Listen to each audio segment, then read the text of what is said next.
Conkey comes in motion from right to left. Herbert gets the snap. Herbert's back to pass, throwing. sets his feet. Fading Rush back. coming. Over the middle. Wide open. Johnson at the 5. Into the end zone. Touchdown Chargers. Second touchdown catch tonight for Quentin Johnston. And with 5:02 to go, the Chargers lead 26-18. That was Justin Herbert finishing one of the best drives of his life. I'm just going to say it. You beat the Chiefs in a primetime game in Brazil with an 8-for-8 drive, and it's one of the best drives of your life. The Chargers beat the Chiefs 27-21. That was Ryan Radke on Westwood One Radio. We've seen so many of these Chiefs-Chargers games, Nick, over the years, and I can think of the one 5 years ago with Travis Kelce running through the SoFi secondary in overtime, but everyone feels the same. It just feels like the Chargers are getting close, the Chargers have the lead, and at some point in the fourth quarter, they're going to blow it, and it felt like this game was trending that way, except Gregg Roman and Justin Herbert got the ball back in the fourth quarter in a tight game, and they stayed incredibly aggressive, and they made it look easy against this Chiefs defense like they did most of the night. And what a way to make this season, 2025, feel different right off the jump for not just the Chargers, but the whole NFL, having the Chiefs lose a tight game in the division like this.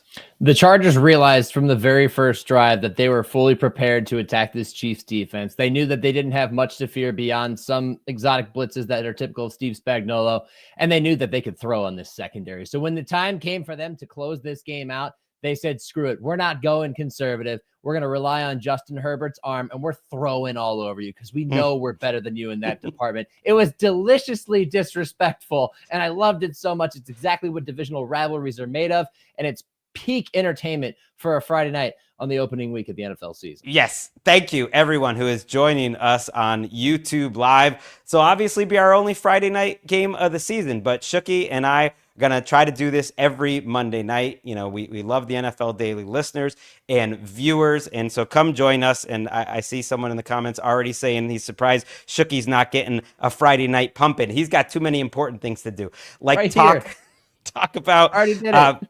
Yeah, I mean, it looks great. It always does. So one of the things I love, not just from Gregg Roman tonight and Justin Herbert, was that they stayed aggressive throughout because it was what was working. And I mentioned that drive where he's getting really good protection, but the Chiefs go back right after that. And let's start at the end.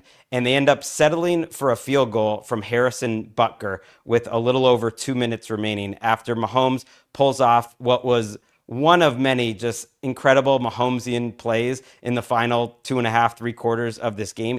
He played outstanding tonight, but he hits a 4th and 17, deep down the field on the run to potentially set up a touchdown that would make the Chargers feel very antsy. But instead they settle for the field goal. The Chargers get the ball back with over 2.5 minutes to go, 3 timeouts for the Chiefs.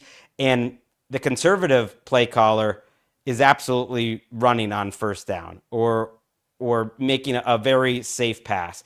And they call a play action and a rollout where they had confidence in Justin Herbert. He hits it on first down, and he gets like one of the most crucial plays of the game. Then on 3rd and long, they have him drop back, and he picks it up as a scrambler. And the thing that stuck out to me is not just that, like, of course, I believe Herbert can hit those plays, but that they recognize the strength of their team. If Jim Harbaugh wants to take Justin Herbert to the Hall of Fame, Shook, you got to let him run the show. So we heard all this stuff about this got to be a run-first team. They weren't a run-first team a year ago, and I don't think they're necessarily going to be one this year either. No, I mean, you get that kind of stereotype because Gregg Roman's your offensive coordinator, but he got completely out of what, how he's identified, which is as a run-first guy, and just decided to throw. And he used the anticipation of them being a run-first team, like I said, early in this game and throughout this game. And he also used it to give Trey Pipkins, the right tackle, a little bit of a break because there were periods in this game in which George Karlaftis was destroying him. And Karlaftis was blowing up multiple plays where, Herbert would drop back and instantly get forced out of the pocket and have to make plays on the run. But that's the beauty of having Justin Herbert as your quarterback and not a replacement level guy, not even a Dalton level guy, because he's going to go make those plays. And the last play was the perfect example of it. Scrambling right. Got to get the first down to finish the game. Tons of room to run. no worries, slides down inbounds, just completes a fantastic, complete performance from a Chargers team that needed this win. They didn't beat the Chiefs since 2021. It's been almost 4 full years. It was late September of 2021. They've finally done it. That is a crazy stat because so many of these games were awesome. I weirdly think of this as one of the best rivalries in the NFL. And you can tell me that it's not a rivalry when it's that one-sided. But when they are so important in each other's lives, even if one is the little brother and one is the 3-time world champion, like big brother, they're the team, the Chargers, that the Chiefs have to get past in the division year after year. So to me, it does feel like a rivalry, even if it's a little Serena Williams versus Maria Sharapova. I always feel like the Chiefs bring out the good stuff for the Chargers, and it felt like they tried to. When the Chiefs ended that first half with the field goal, got it, closer within a touchdown, the Chargers made some mental mistakes, and the Chargers then give up a touchdown after a 3-and-out to start the second half. Didn't you just feel like this was going to be like the same story all over again? Yeah, as soon as Patrick Mahomes scrambled and got the ball across the pylon, I was like, oh no. And it was the visions of Travis Kelce running through the SoFi secondary, as you said, were running through my head as soon as he crossed the goal line for that touchdown. I was just like, oh no, the Chargers are about to start charging. They're setting themselves up for heartbreak, and they didn't. And that's why, even though it's only week 1, this is a type of win that can propel you through an entire season because it inspires hope and belief in your coach, in your staff, in your organization, and what you're doing, the culture that you're building. We can beat these guys. Now, there are problems with the Chiefs that we are going to get into that allowed the Chargers to find success, but that doesn't matter. You saw those guys in red and white, the guys that you can't beat. That's Goliath. You're David, or at least in your mind you are. Tonight, you hit that slingshot rock right between the eyes, and we're able to take down the giant. That's big for them. Yeah, I want to get into first the slow start for the Chiefs offense, the Xavier Worthy injury, just how disjointed the offense looked for a while, and in the problems that I see on defense. But I think you're right to stay on the Chargers. I'm going to ask you to start here. Like, what about this offense other than Herbert being sharp? And I think if there's one problem with Herbert, his accuracy can sometimes wane a little bit for a truly elite quarterback. Now, he had great protection for the most part tonight, and I think that helped him, but he was very accurate. Other than one missed potential touchdown to McConkey, he was really right on the money. A couple drops would have made his night look better. But outside of Herbert, when you're talking about the schematics or maybe the receiver group, what stood out to you?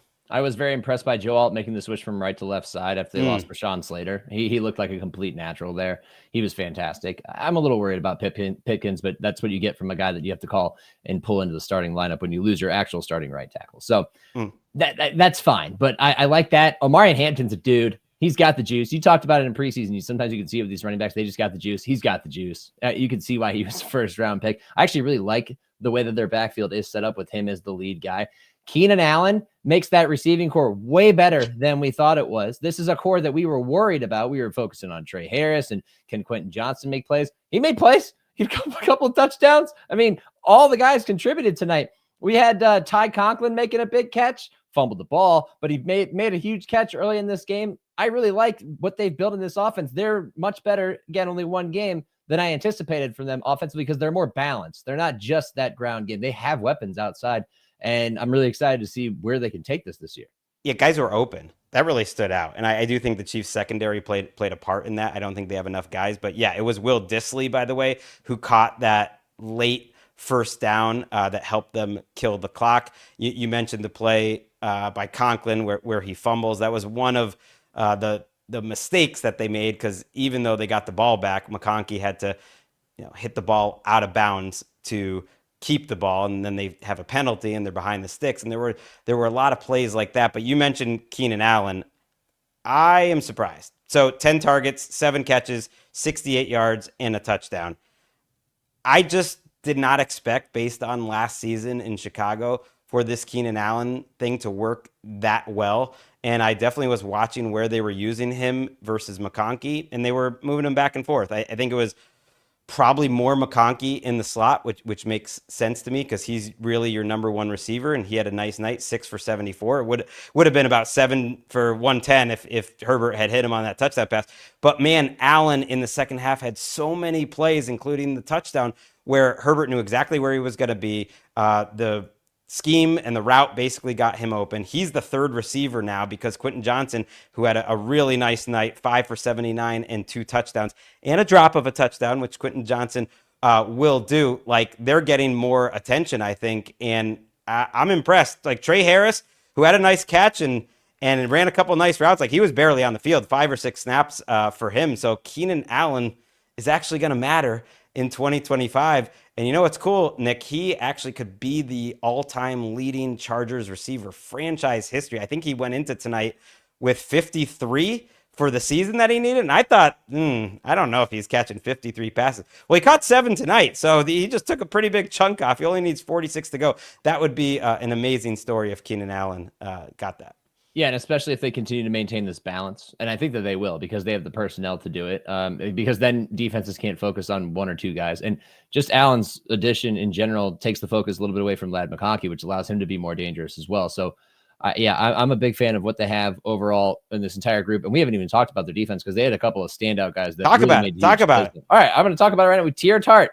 Maybe or maybe shouldn't have gotten ejected, but threw a bit of a slap at Travis Kelce, comes back and just starts slapping at the ball. I mean, it was just every time a ball got batted down, Tier Tart, throwing a hand out there, knocking it down. He might have had more pass breakups than the leading defensive back or linebacker on this defense. That's how much of a difference he made. He was constantly in Patrick Mahomes throwing windows and interrupted a lot of key plays, including their 2-point conversion attempt. He had an incredible game. Diane Henley was all over the field. We know, we started talking about this last year. The Chargers really like this Henley guy. Well, now we obviously see why. He's a monster of a linebacker. So Khalil Mack, I think, got out of position a couple of times, but closed pretty well, pretty strongly in this game as well. So they're not on paper, they're not the strongest defense. That would be a slight concern for them. But man, they played tonight. They played really hard. Yeah, I was a little worried about the interior of their defensive line after losing Poona Ford, but they kept Tart, who was another great pickup, kind of off the scrap heap. He was literally released last year, I believe, by the Titans. I mean, he has bounced around a couple places. He was very lucky not to get kicked out of the game. Why is an open hand slap not something you throw a guy out for, but a punch is? Because an open hand slap would hurt more, right? Yeah. I mean, it would provide more force. It's rooted in football history because they had to outlaw the head slap, which used to be a defensive move. That was Deacon Jones' great move, right? So I don't know. I'm just.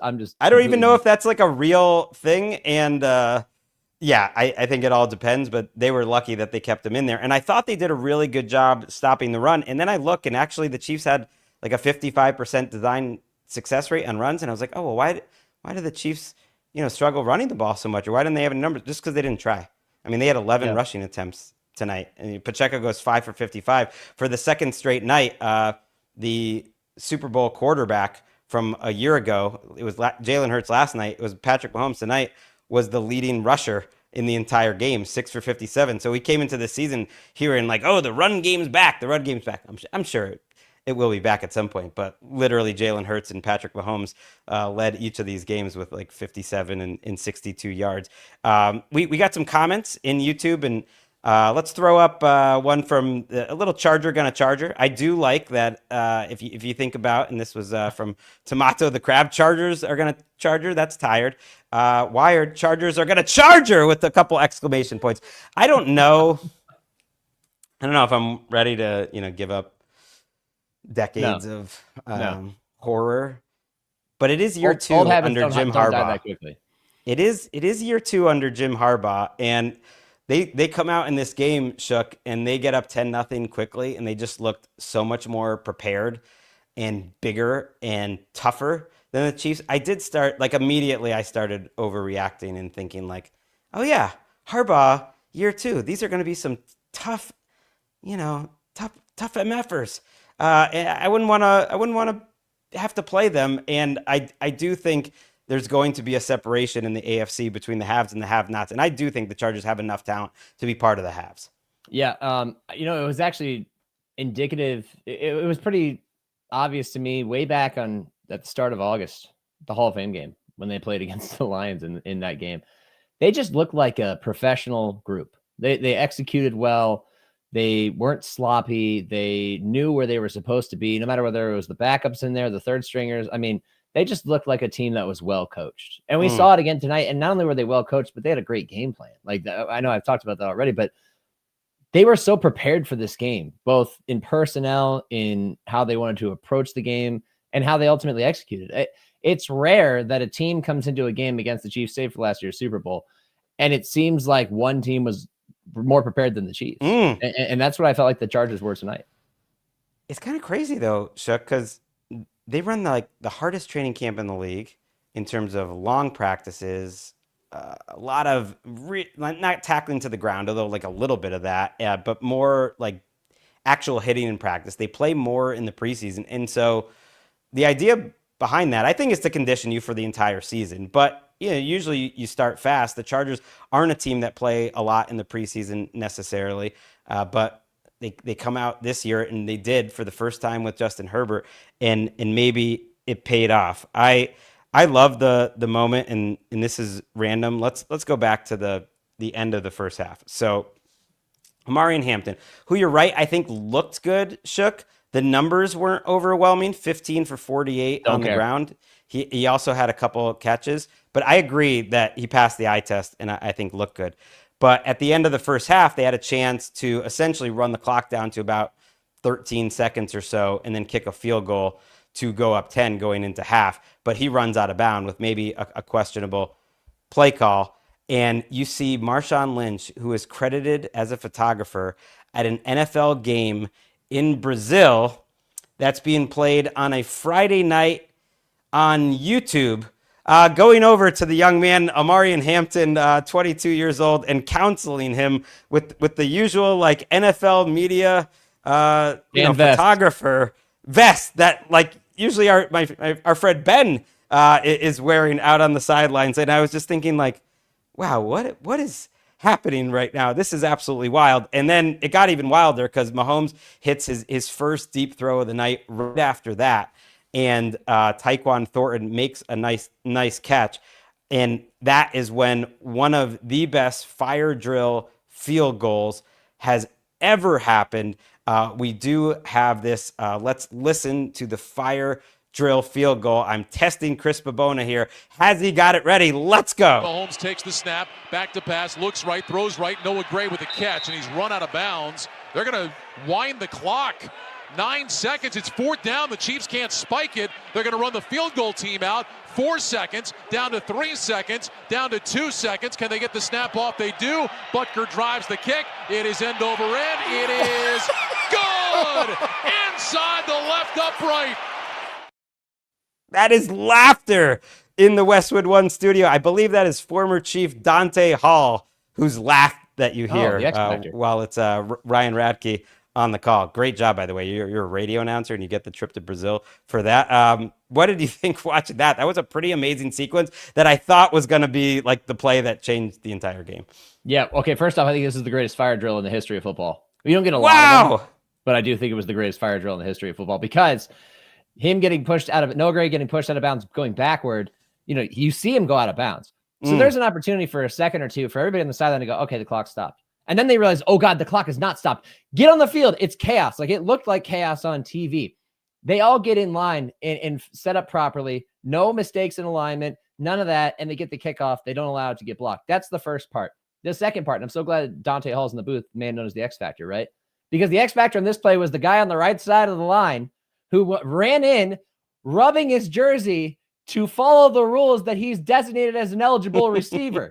Dan Skipper didn't do that one time. We know how that went for the Lions. He goes in there, designates himself as the eligible receiver. Obviously, he's not running a route, but that allows them to get that off with no issues. It is so difficult to pull that off. You have to be prepared. You have to know, oh, we don't have any timeouts and this is possible. But the fact that he went out of bounds made it even more complicated, and they pulled it off flawlessly.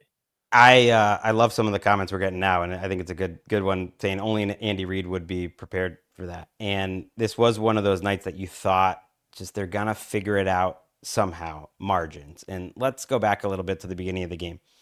Mahomes gets hit quite a bit early. I mean, he got hit the entire game. He was looking for contact throughout the night, including on a play where he lowered his shoulder on Dante Jackson from the Chargers and sent him flying. Like he was delivering punishment. once he got going in this game, it was almost like he was so angry about how it started.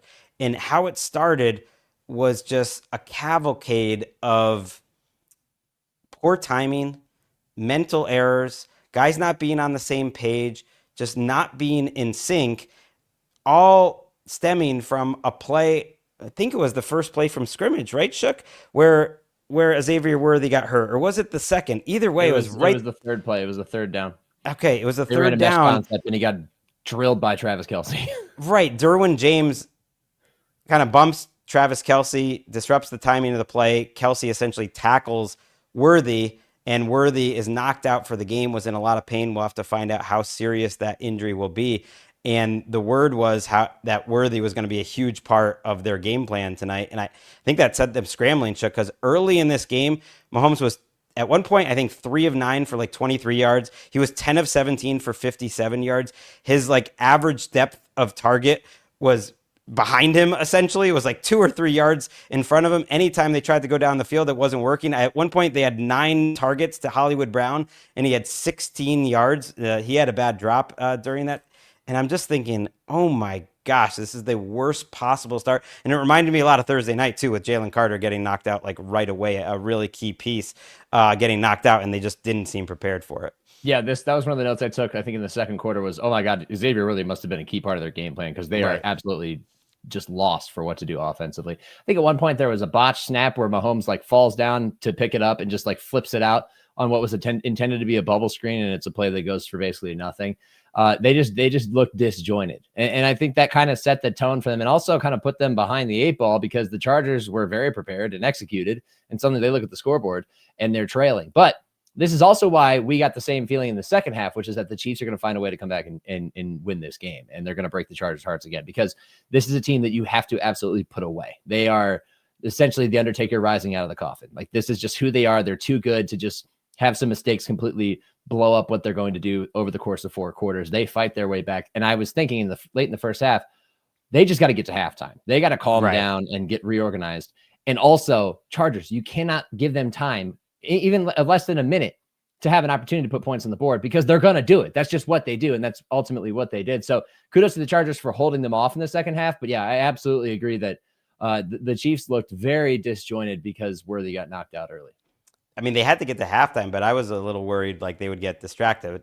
We have a comment from one of the watchers here who was saying Nick looks nothing like he thought he did. I mean, we talk about what he looks like, but I hear you. You never quite know until you meet someone. It was like when I managed former guy Evan Silva at RotoWorld, who now does great work with Establish the Run, and I first met him, and he was about like 14 inches taller than me. I was like, man, I would not have been as tough on you over the last like 9 months. But that was back in the day when you just boss people around on instant message and text. That's true. But the fun thing too, and this is beneficial to you, Greg, is that we're in 2 boxes across the country right now, because you only see me from the shoulders up. I mean, you're a lover, not a fighter anyways. That's true. Unlike these teams tonight, which it was spicy. Like, I know they had to get to halftime, and I think that Tyquan Thornton catch before halftime, let them loosen up a little bit. But when they went on that long drive where they kicked a field goal to finally get some scoring, and it was just dinks and dunks, and it was Juju, and Kelce had not been seen like at all, and like the running game was pretty lackluster, and it was mostly just Mahomes taking charge and scrambling. I'm thinking, they talked all offseason about, we want to be a big play offense. We want to be different than the Chiefs. We want to be fun to watch again. And they tried that for 2 or 3 drives, and it did not work at all. They lose Worthy. Mahomes is getting hit. They force a couple shots down the field that don't work. And it felt like midway through the second quarter, it was just like, oh man, we need to go back to what we actually know what to do, which is really not that fun to watch. But as the game wore along, Patrick Mahomes started doing things like throwing while midair, levitating over the scrimmage line while completing a pass. It was just like, we're getting so used to this. It is ridiculous, like what he is making us get used to. I think any other quarterback in the NFL does that, and I'm going to social media to comment on it. But because Patrick Mahomes did it, it's just like, yeah, that's what he does. And we talked about how we felt like they were going to come back, right? They were going to win this game. When he hit that pass to Travis Kelce, which was the product of great play design, by the way, basically faking a bubble screen. They used a ton of motion to try to create some mismatches and confuse the defense and get them disorganized. They faked the bubble screen. Kelce acts as if he's going to block and then leaks out down the sideline. When they hit that pass, I was like, oh, that's the one. That's the one that breaks open the dam. Here it comes. And again, it didn't happen, but they still have that in them. They still do have the big play in them. Well, if you're going to mention it, let's get the call.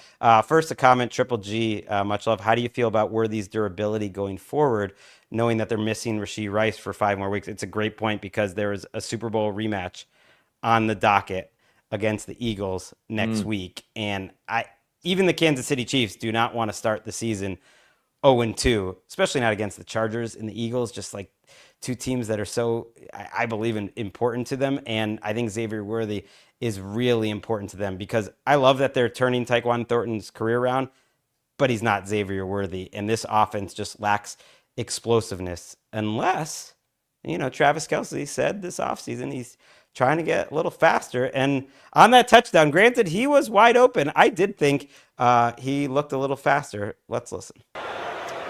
From the Los Angeles 37, Mahomes with pressure finds a wide open Kelce. Travis Kelce, touchdown! 37 yards for 87.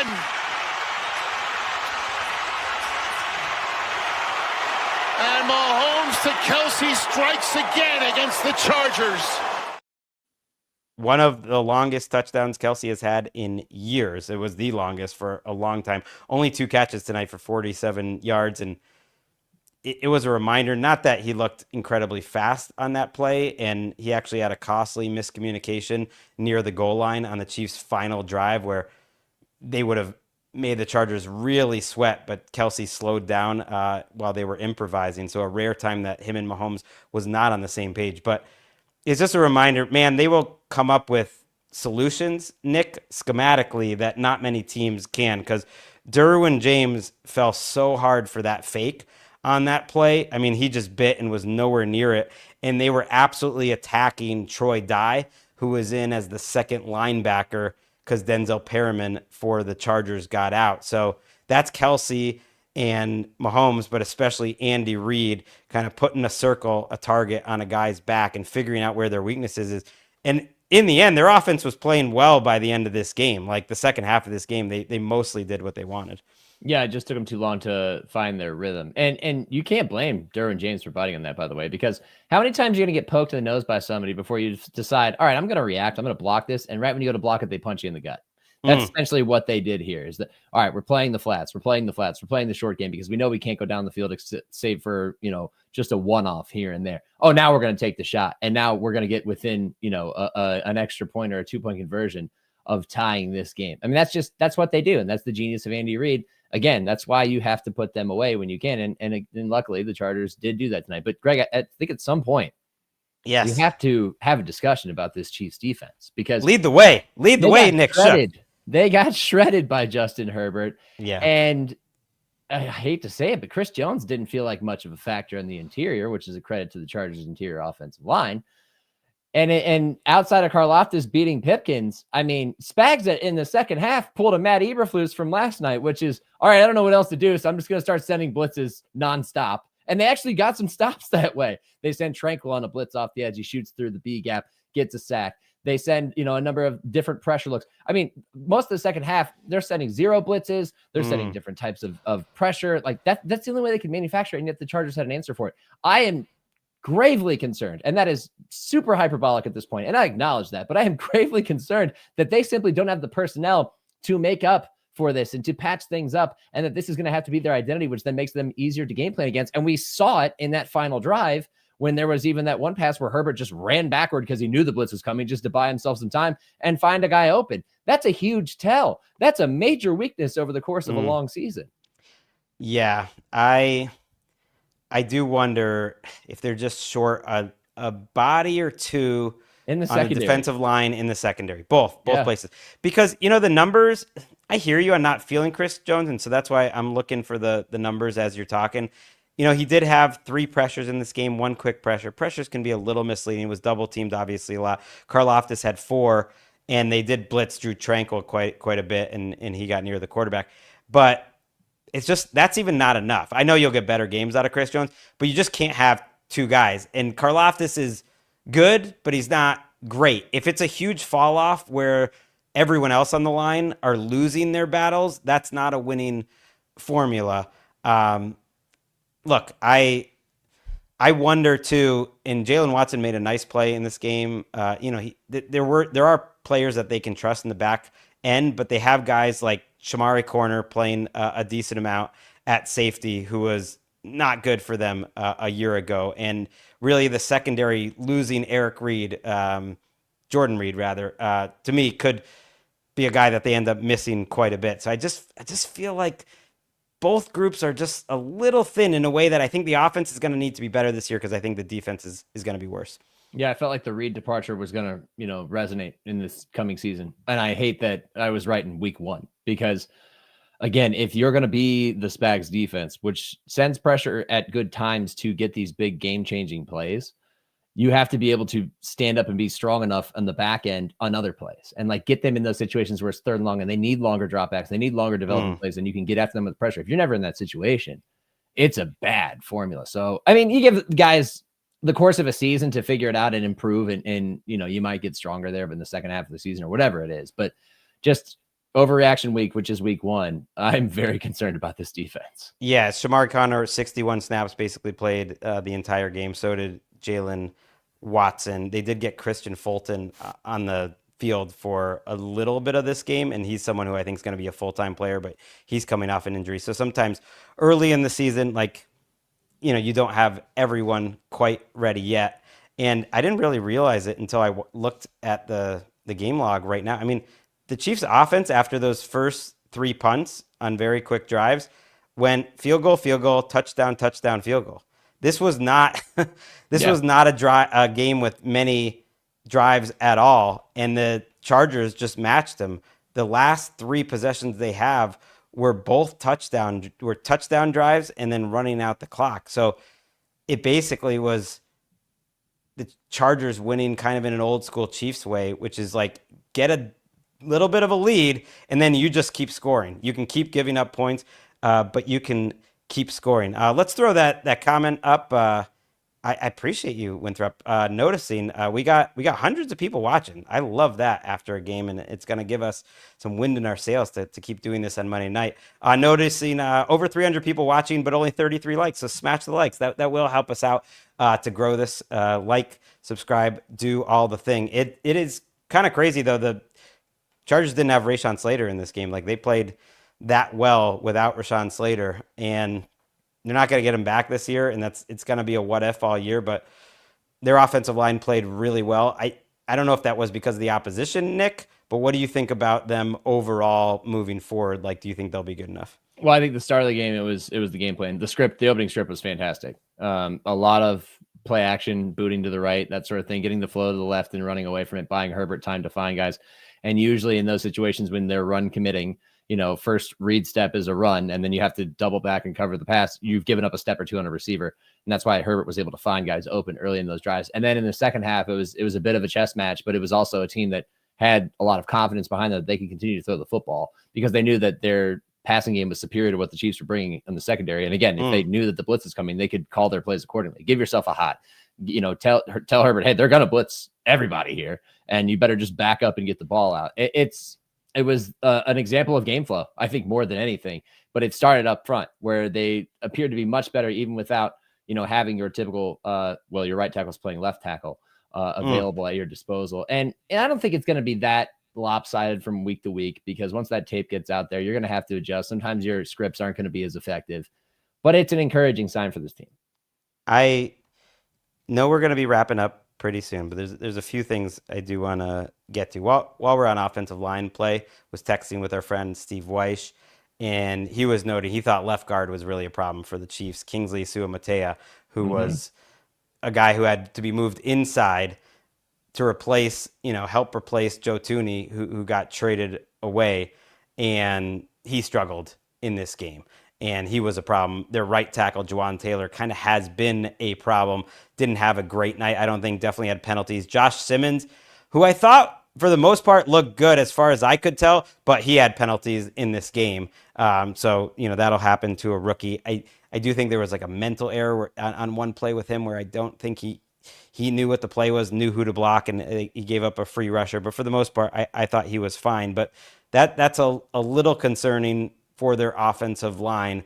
If left guard is a problem, they could potentially move Juwan Taylor in there. God, because then what's your option at right tackle? We have talked about how Juwan Taylor is I meant Jalen Moore, by the way, the pickup that is from San very Francisco. much on the Yes. table. I would not at all be shocked if he ends up. I mean, they're paying him $15 million a year, and if Kingsley Sumatai, who struggled to tackle last year and is struggling at guard now, is not doing the job, they will make that change. You knew what Juwan Taylor was. He makes too much money for how he plays. And you know that he's good for a false start or two in a game. He got drilled for a holding call. It's just who he is. But on the left side, Josh Simmons, I thought he had a bit of an up and down game. Early on, he was really solid. He was doing a really good job. He had a great block on draw. I think it was a handoff to Pacheco approaching the red zone, where he just basically baits, that doesn't bait, but like basically the technique is on the draw, you take a pass set and then you let the guy get on your outside shoulder and you throw him back. And we needed some sort of sound effect when Shook really gets into the football of it all. I apologize for interrupting you. Keep going. I just need it.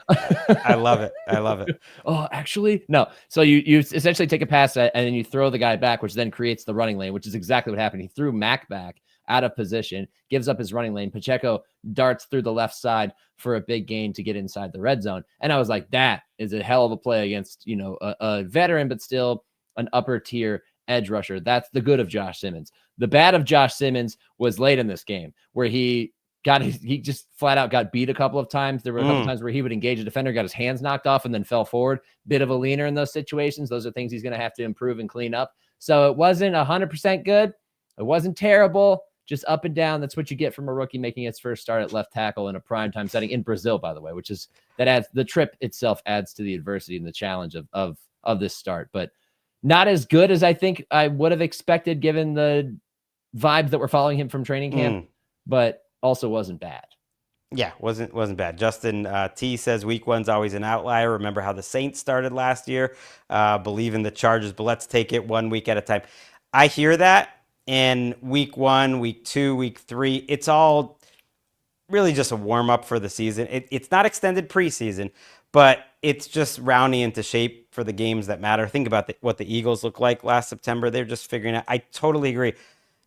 The only thing I would push back on a little is division games matter no matter where they are, just for the reality. When you really do believe in the teams and the quarterbacks, I just think these two teams and these two coaches are too good not to be in the mix in December.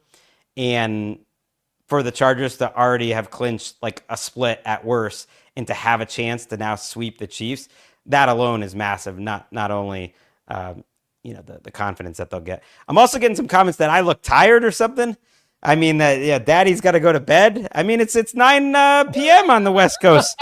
I'm fine. It has been a long week, and I'm looking at we're doing lots of things. I'm checking the stats. You mentioned the 2-point conversion, which was so big, after the Kelce touchdown that they stopped the TR Tart play. They only were going for 2 because Harrison Butker missed an extra point. That was kind of how this game, if you really look at it from a Chiefs perspective, they started to look like they started to charger some things. Like that was their original sin, was the Harrison Butker extra point miss. Yeah, that's actually absolutely what it was. Because I think it took a little bit of the energy out of them. Maybe out of the fact that they were, overtaking the momentum battle. Whether momentum's real or not, we'll get into that later. But like they were going to tie the game, and all of a sudden it's a new ball game. Oh no, wait, we're still down by 1. We still have work to do. The Chargers score. They go up by 8. We got to convert the 2. You don't get it. The Chargers score again. They're up by 9. Now we need 2 possessions to potentially win this game. A tie is essentially out of the equation. Yeah, that had a huge impact on that game, and really I think defined a lot of the way the game flowed in the second half. But you know what, Greg, I do, now that we have 2 games in, 2 primetime games in, okay, 2 shows and everything, we are so fortunate to have seen 4 teams play with 4 quarterbacks who all played really well, who all tried to put the team on their back. Granted, not all 4 teams can win, but I mean, for a first couple of games to start a season when some teams start slow and they're still working out the kinks, we got some great performances from Jalen Hurts, Dak Prescott, Patrick Mahomes, and Justin Herbert. It was week 1-ish. Like, it doesn't shock me that these were week 1 games, but I was thinking the same thing, that they were relatively crisp games.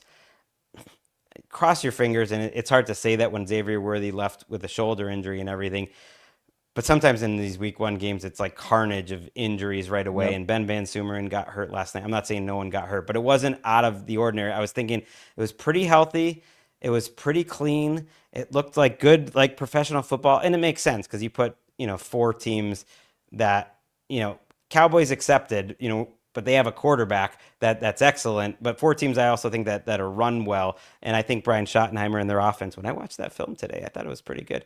Mm-hmm. Mikhail Stanberry said Chiefs killed a lot of folks with survivor picks this week. Happy about that myself. I mean, if you took the Chiefs, that to me was a pretty bold pick. I took the Chiefs to win, but I would never have taken them as my survivor pick. Couple last things. 2 games in, the kickoff is totally different this year. It is a thing. I need to check the numbers, but field position I feel like has changed to the negative. I don't even know if NFL will like this so far if it somehow continued, because they're nailing hitting these line drive kicks, and it's a lot of drives starting below the 30, below the 25. It's absolutely been a difference, just something to watch. And then the 4th downs in this game shook in the first half especially. I mean, Jim Harbaugh, old school, went for 4th and 1 at his own 35-yard line, and Hampton picked it up with a big run, and they end up scoring on that drive. And Andy Reid went for, I think it was a 4th and 2, was it? On his side, maybe it was like the 41-yard line, 43-yard line, and got it too. And now we're just so used to this. When Bill Belichick did it against the Colts in whatever year that was, 2009 or something like that, it's like we spent 12 days talking about it, like 17 straight hours on SportsCenter. It was like the craziest thing ever that Bill Belichick went for it in his own end against Peyton Manning because he didn't trust his defense or whatever. And that was like in the 4th quarter when there wasn't much time left. They're doing this in the 2nd quarter. No one's even noticing anymore. It's great. Like, we won. The 4th down, it happened. And like, football's better. There's more points because of it. It's amazing. And you know what that is? That's the lasting legacy of Brandon Staley. Right. Yeah. He walked so Jim Harbaugh could run. Like, everything else didn't go well for him, but no. Yeah. The commenters are liking the new kickoff. I totally agree. And we did have one big return. The opening return was pretty big. Yeah, and I do think because there's more kicks, there will be more good kick returns too. But and just the odds are that's not going to happen like too often, and it's just part of it. Really feels like it's been part of the game. Which is very exciting. Last thing I got is just on that touchdown that was wide open. I think it was the second Quentin Johnson touchdown, if I remember right. They caught the Chiefs in a cover 0, and they were switching the coverage in the middle of the play or as the play was starting. And so the players back there were way too slow, and it looked like a busted coverage, essentially. It was wide open. And I was just thinking that's the type of thing that an undermanned, maybe not ready for that sort of advanced calculus defense is forced to do, because they're not getting enough pressure. So you have to just send everyone cover 0. But you have guys back there that aren't really ready to handle all that responsibilities, and a play like that can just end the game. So another just little warning sign there for the Chiefs. Yeah, and especially when an opposing offense knows that that's their only option, because then you can just prepare for it. It's not like you're shocked by a blitz there. And that's a tip of the cap to Gregg Roman. Again, preparation won out for the Chargers tonight. Tip of the cap to my friend Shook. Appreciate you. I asked, are you in?